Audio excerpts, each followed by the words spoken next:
You are Locked On Bears, your daily Chicago Bears podcast. Part of the Locked On Podcast Network, your team every day.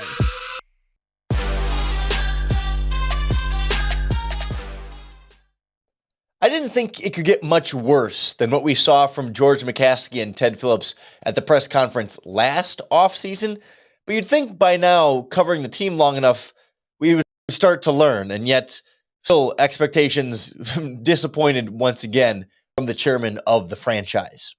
This is Locked On Bears, and I'm your host, Olin Kreutz. I'm an analyst for Pro Football Focus, and I'm here to bring you your daily, in-depth Chicago Bears news and analysis. You can follow me on Twitter at @1. You can follow at Locked On Bears. You can like Locked On Bears on Facebook. Join the Locked On Bears Facebook group for even more Bears talk. And make sure that you're subscribed to the Locked On Bears YouTube channel to watch all of our video podcasts as well. Today's episode is brought to you by OnlineGambling.com, the place to be for all the latest gambling news and tips throughout the NFL playoffs.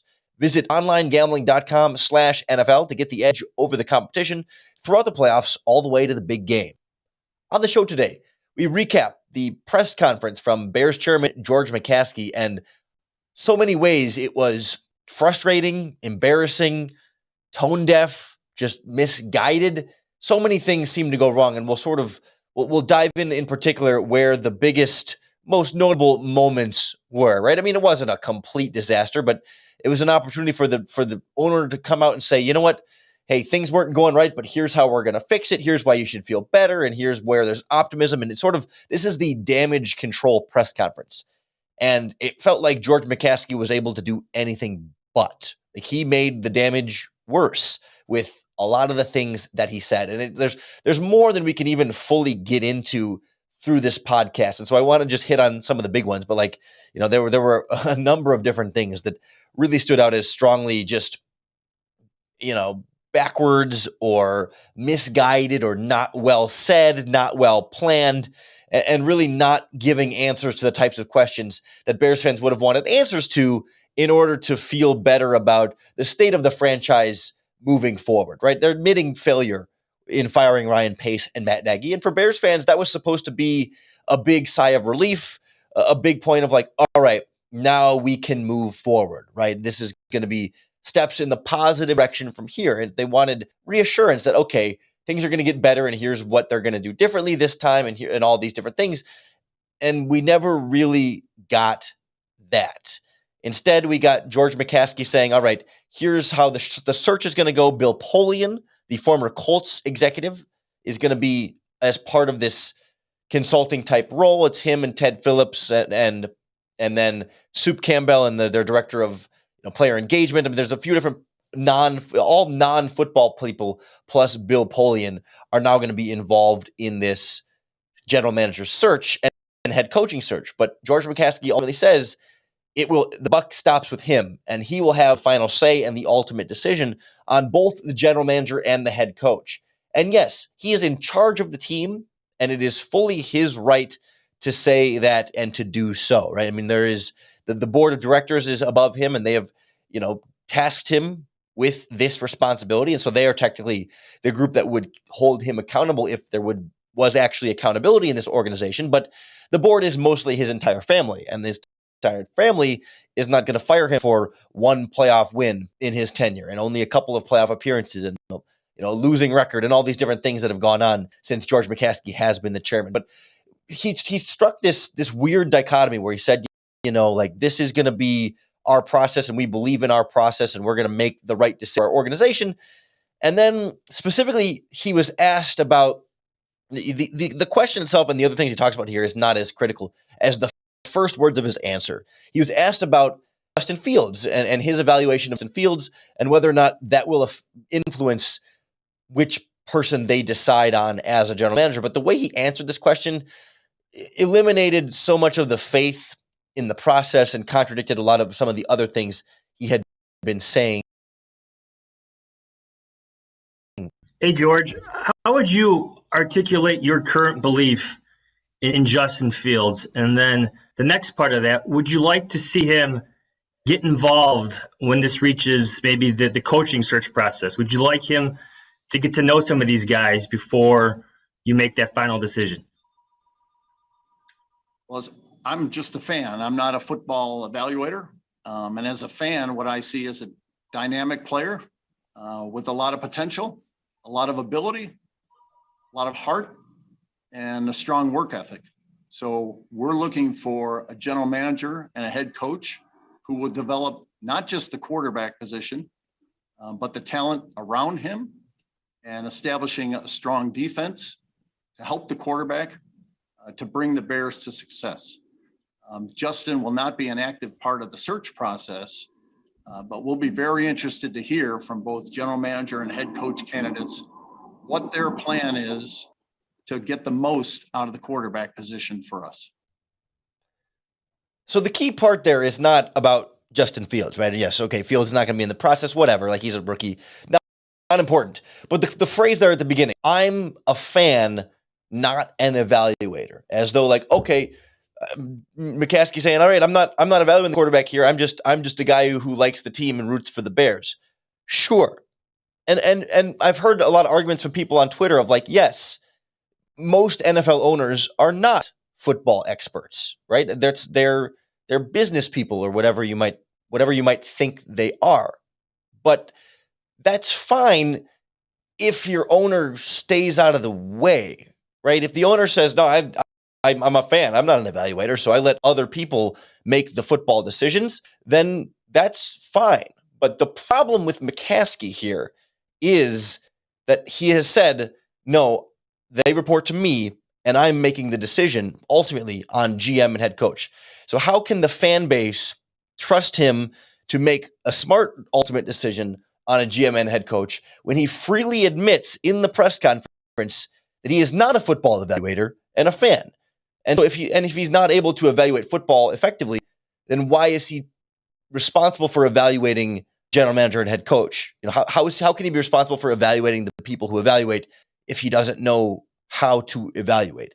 And I've heard people say, well, what should he do differently? He's the owner. Of course, the owner has to pick who has to pick a football evaluator somewhere in that process. So what difference does it make? Sure. But there was a great tweet. Somebody tweeted me in response to that quote, John Osborne at Two Hand Math on Twitter. Imagine the CEO of Pepsi. They know about the business, but they loved the taste. And I think that's the perfect analogy for what we heard from George McCaskey there, saying like, he doesn't know how to evaluate football, but he likes the Bears, right? He likes the Bears and he's a fan of the Bears, but he doesn't know how to evaluate football. So then why is he in charge of deciding who gets to evaluate football, right? You want an alternative? You take Bill Polian, you bring in whatever other evaluators you want to bring in. You don't just pick one guy and say, all right, Bill, you pick the GM. No, you bring in a group of players, a group of executive, a group of guys who know football, make them the panel, give them the ultimate say. Instead, George picks 4 other non-football evaluators and adds 1 football evaluator in Bill Polian, who will have 20% of the say or however they want to split up the responsibilities. But it's like it's 4 business non-football people and 1 football person making this decision. And that's the problem, right? It was the problem when they did it with Ernie Accorsi in 2015. And it feels like we're doing the same thing over again, just replacing one Hall of Fame executive with another Hall of Fame executive. And it's still George McCaskey's decision, but he's a fan and not a football evaluator. And we shouldn't have a fan picking the general manager and head coach of the football team. That's a problem. That's what Bears fans are so frustrated about and why we've seen the same organizational failures year in and year out, because you have a fan and not a football evaluator making these decisions. And he's not empowering football evaluators to make these decisions. He's bringing in Bill to consult and give him some advice, which is better than nothing, right? It is better than nothing. I'd rather have Polian in his ear than just him deciding on his own. Sure. But he's got, I don't know whether it's stubbornness, whether it's ego, whether it's ignorance, whatever it is. He seems very stuck on like, no, I need to make this decision because I'm in charge, as opposed to being a leader who can recognize your own strengths and weaknesses and empower someone else who's better at making those decisions to help make those decisions and take some of that responsibility off your plate. So that's where a lot of the frustration starts with George McCaskey. But I also think it was just a terrible job from a press conference standpoint of being able to smooth things over with the fan base and really appeal to them at a press conference that's solely designed to do that. We'll hear more from the chairman and where things just seem to really go awry next on Locked On Bears. People think unusual circumstances means complicated taxes, but for TurboTax Live experts, that's what makes things interesting. Life changes are exciting, and they usually have tax implications. Maybe you were a full-time employee who decided to freelance, and now you need some advice on how to file as a contractor. Lord knows I struggle with that every single year tax season. Or maybe you started driving rideshare after your 9-to-5 job, or maybe you work in one state, but you live in another, and you need help figuring out how exactly to report your income. Luckily, TurboTax Live has experienced experts dedicated to answering all of your tax questions and finding every deduction for you. And you can talk to them from your phone without ever having to leave your house.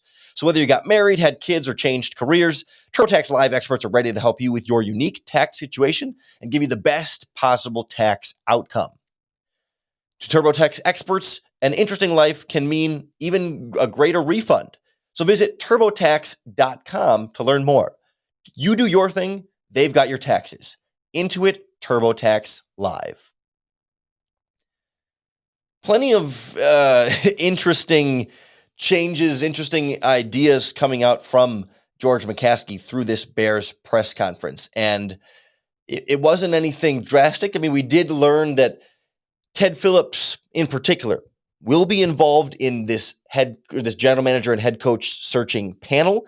But after that, we'll sort of step away from the football decisions, and the GM will report solely to George McCaskey and not report to both Ted and George, which again, if George is a fan and not a football evaluator, how good is he at truly evaluating whether a general manager is doing a good job for the team? But regardless, that's the closest. It's like that. The changes that George came out and here's what we're going to do differently this time.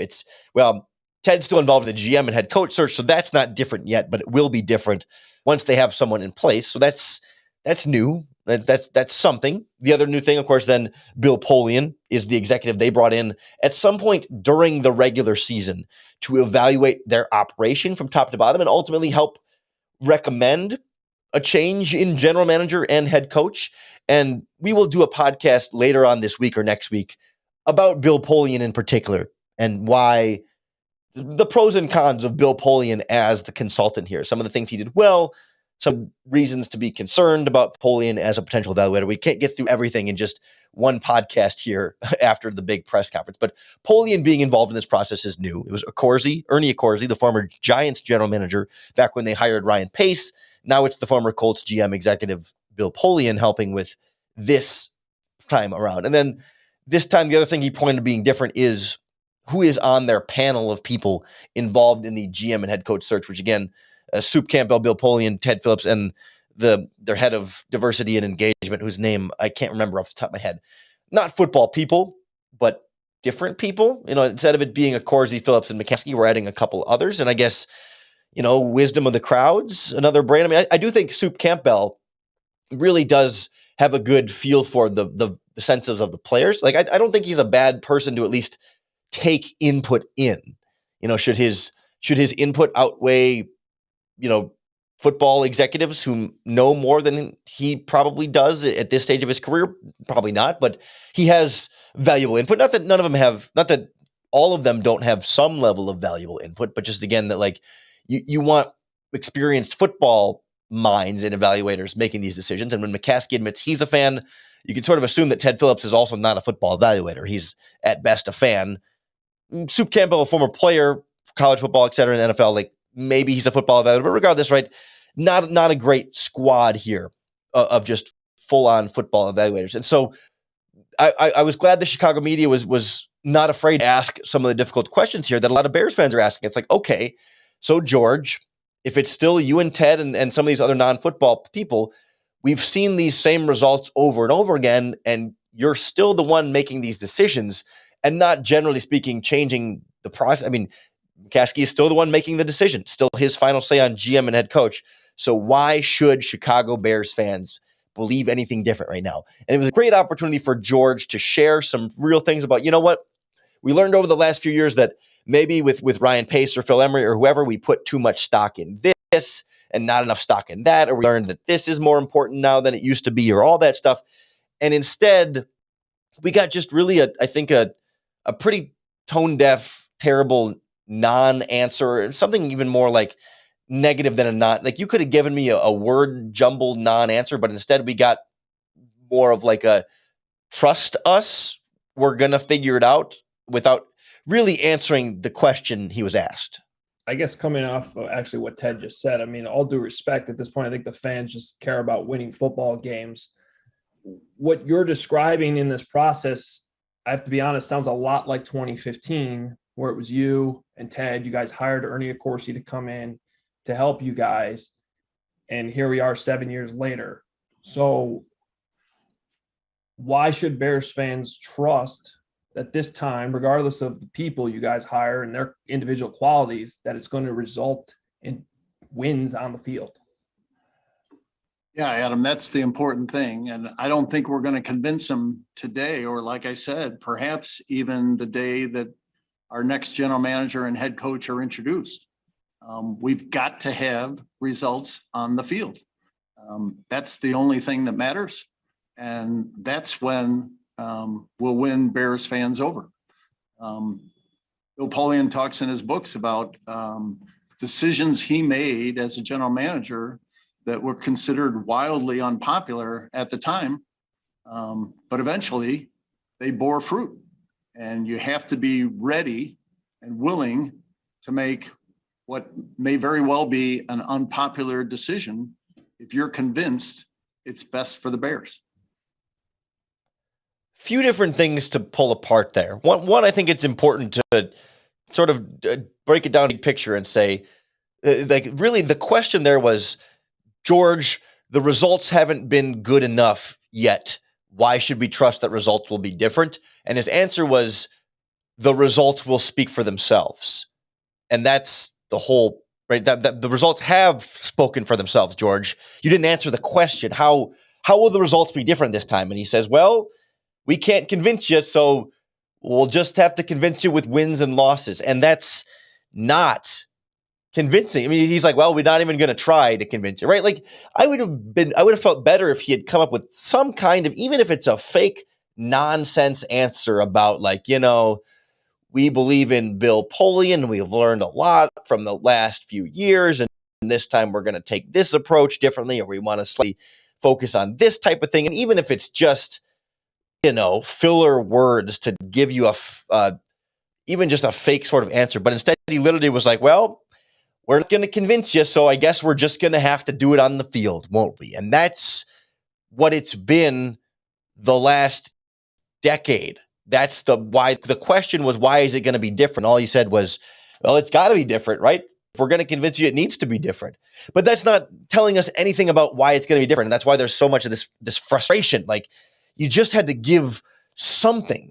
And there's just no recognition of, the public. He clearly recognizes that the public opinion is negative, right? He's clearly understands that, yes, he thinks nothing he's going to say is actually going to convince them. But, like, you couldn't at least, like, try. I mean, not that you think you're going to convince them, but, like, give them something instead. And, like, all you said was trust us. Essentially, you said, why do we think things should be different? You said, well, we can't convince you, so we're just gonna have to do it on the field. That means trust us. It's going to be different. But the question was, why should we trust you? And you didn't give us any reason to trust you. You just said, we'll see what the results are. And it comes back to this idea of there just being no accountability in Hallis Hall above the general manager, right? The accountability always falls on the GM and head coach that they hire.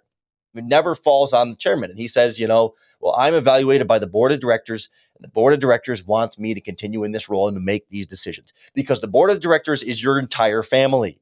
So, of course, they're not going to fire their family member, right? I mean, it's just, that's what's so just infuriating about the state of this team, is that other owners seem to know how to get out of the way. And instead, the Bears insist on George McCaskey being the one who's hands-on in so much of this process. And he says, no, I'm not hands-on. I didn't say anything about Justin Fields. I let the coaches coach, and the GM's GM, and he says, we believe in our process and we think the structure that we have is going to work. But they never answered why that structure they think is going to work and how that structure is going to be any different than the previous times it hasn't worked over the last few decades. Like that really, I think, sums up so much frustration about the current direction of the franchise, where they've been going, where they still continue to go, because it feels like we just keep hearing the same things every time they go through this head coach and general manager process. It's that idea of like the not real definition of insanity is doing the same thing over and over again and expecting a different result. That's what the Bears ownership seems to be doing. And Bears fans are left, every Bears fan wants to get their hopes up and wants to expect a different result. But how many times do you have to see the same thing? Fool me once, shame on me. Fool me 3 times, fool me 5 times, however many it's been with George McCaskey. Shame on you, George McCaskey. I mean, that's what it is at this point. Like, shame on you. Shame on you for squandering the opportunities you have to run this team in any sort of, smart, progressive, forward-thinking way. And instead, they're stuck on he's in charge, it's his team, it's his rules, which they're perfectly allowed to do, but they're alienating their fan base as a process. They're also alienating former players, right? Separate from the direction of the team, George unnecessarily threw his current players and his former players under the bus and handled it extremely poorly and extremely tone deaf. We'll hear his comments on Olin Kreutz in particular. We'll apply some nuance to it. It's not purely just George bad, but it is purely George handled it poorly. Next on Locked On Bears. Hey, Bears fans, I want to tell you about an incredible app for anyone who buys gasoline. Anytime you fill up a vehicle, a small engine motor, whatever, lawnmower, snowblower, whatever it might be, it's called Get Upside. And listeners of Locked On Bears are making up to 25 cents per gallon cash back every time they fill up at the pump. The money goes right into your account, and there's no catch, right? Every time you fill up, you take a picture of your receipt. The Get Upside app automatically credits you, and then you can cash out back directly into your bank account via direct deposit if you want. You can cash out via PayPal if you feel more comfortable that way, or they'll even do e-gift cards to Amazon and other online retailers. So then you don't even have to worry about any sort of exchange of cash. You just get free stuff with all the money you've earned just from filling up your tank like you normally would. Some people who drive a lot are making as much as $200 to $300 a month in cash back, and there's absolutely no catch. So download the Get Upside app and enter in our promo code Touchdown, and you're going to get a bonus cash back up to 50 cents per gallon cash back on your first deposit, then up to 25 cents back on every gallon of gas each time. It's every time you fill up per gallon, 25 cents per cash back, plus enter the promo code Touchdown, up to 50 cents gallon cash back on your first deposit when you download the Get Upside app and enter our promo code Touchdown. Listen, we're all looking for an edge these days, and we want to thank OnlineGambling.com for sponsoring today's podcast. If you don't know already, Online Gambling is a website dedicated to giving gamblers the edge. Throughout the playoffs, they're providing you with the best NFL tips, news, and more to help make your bets as informed as ever. They're the most trusted experience online all day, every day, inspiring gamblers across the world to beat the odds. Don't make emotional decisions with your money. Make informed decisions with information sourced by gambling experts. So make sure you consult OnlineGambling.com before placing your bets. The place you want to go for all of your playoff bets in particular, OnlineGambling.com/NFL for all the latest gambling news and tips to give you the edge throughout the entire NFL playoffs. Remember, OnlineGambling.com/NFL to make the most out of this year's playoffs and, of course, the big game.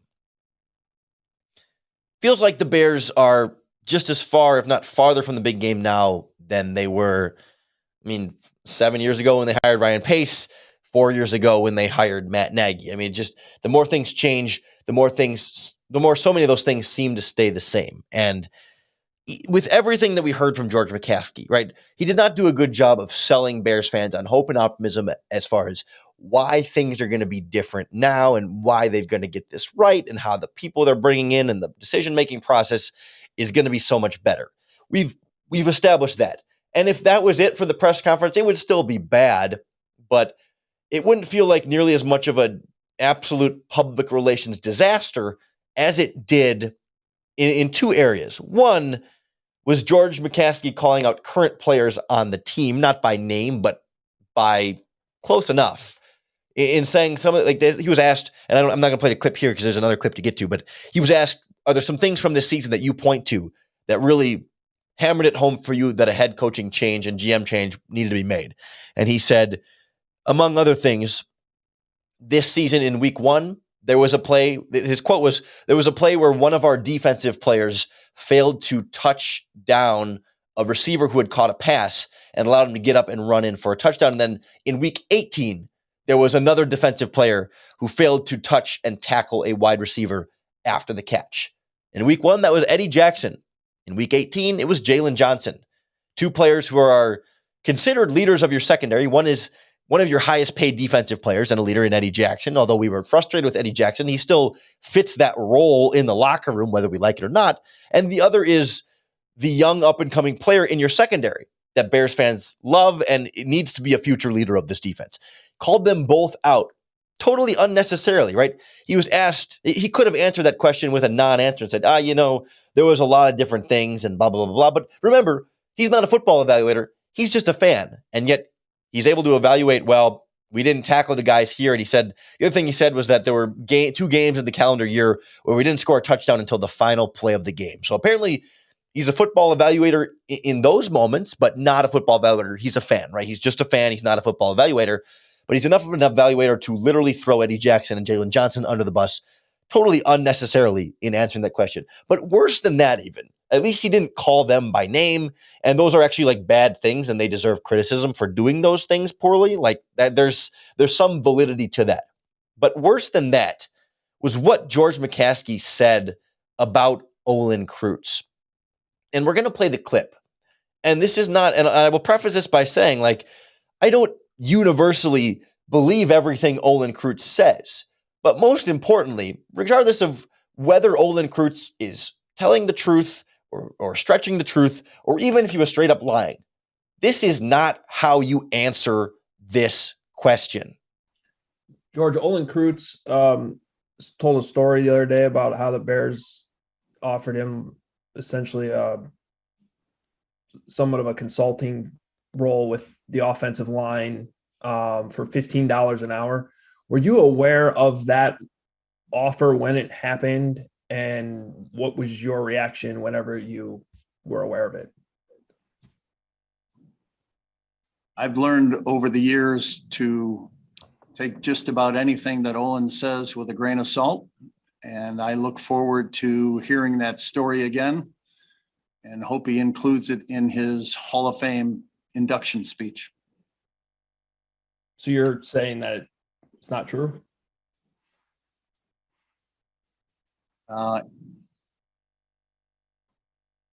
That's the way it is sometimes with Olin. Don't get the whole story. And Olin knows what the story is.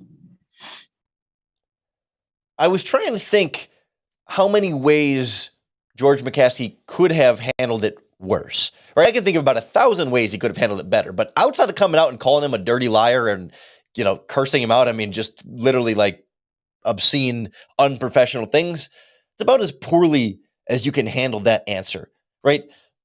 I don't know if Olin Kreutz is telling the truth or not. I tend to think he doesn't have a huge incentive to lie about that specifically, but regardless, you don't have to answer that question like that. Like, you don't have to have a degree in public relations to know that's not how you should answer that question. I mean, I've never been trained in public relations. I would hope George McCaskey has gotten a lot more public relations consulting and training than I have.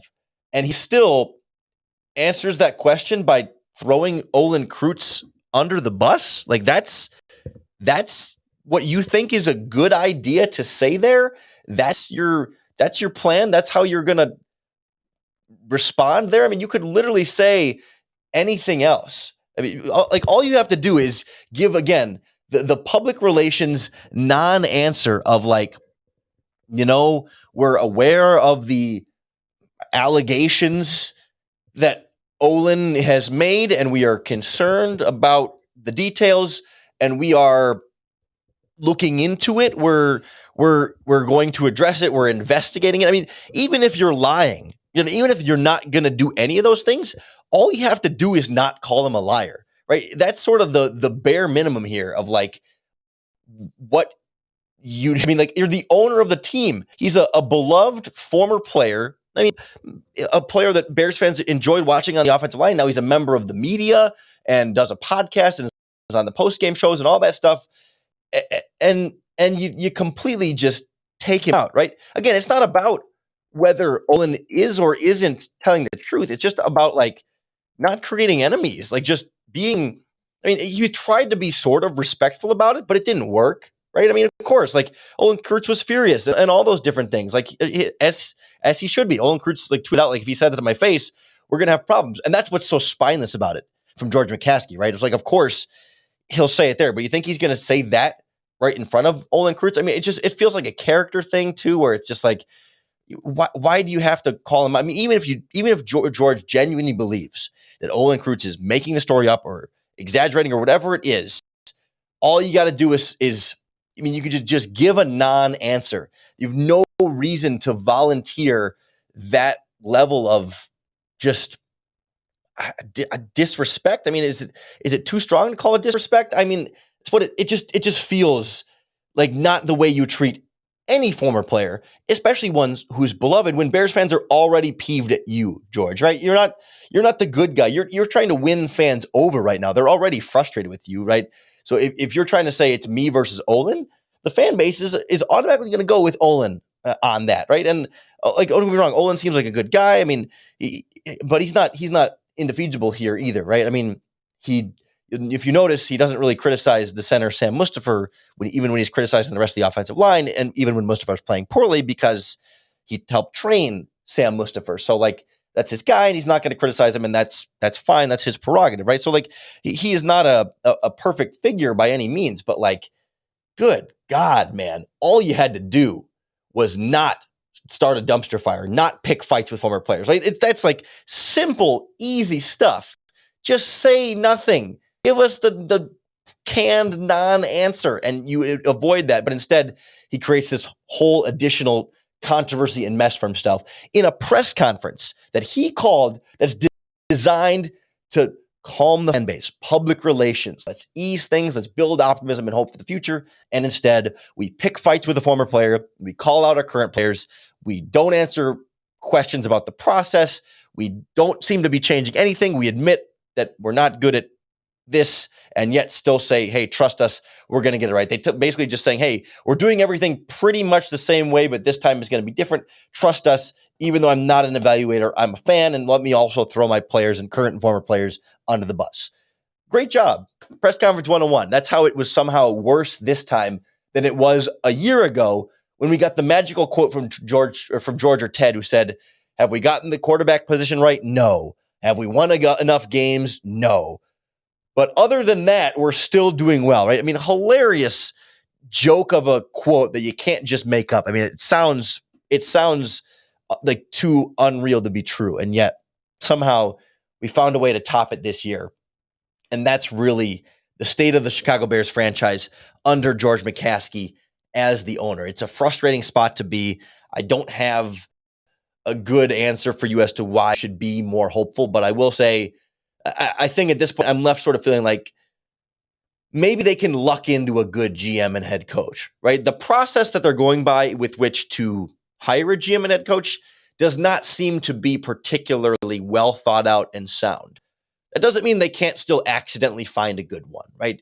Doesn't mean they're guaranteed to find a bad one. It just seems like they're lowering their chances of finding a good one, but there's still a chance they can find a good one. And in the coming days and weeks here on the podcast, we're going to dive into GM candidates, head coaching candidates, more about Bill Polian and this search process, and so much more. So I hope you'll subscribe to the Locked On Bears podcast to keep up with all of our daily in-depth Chicago Bears news and analysis.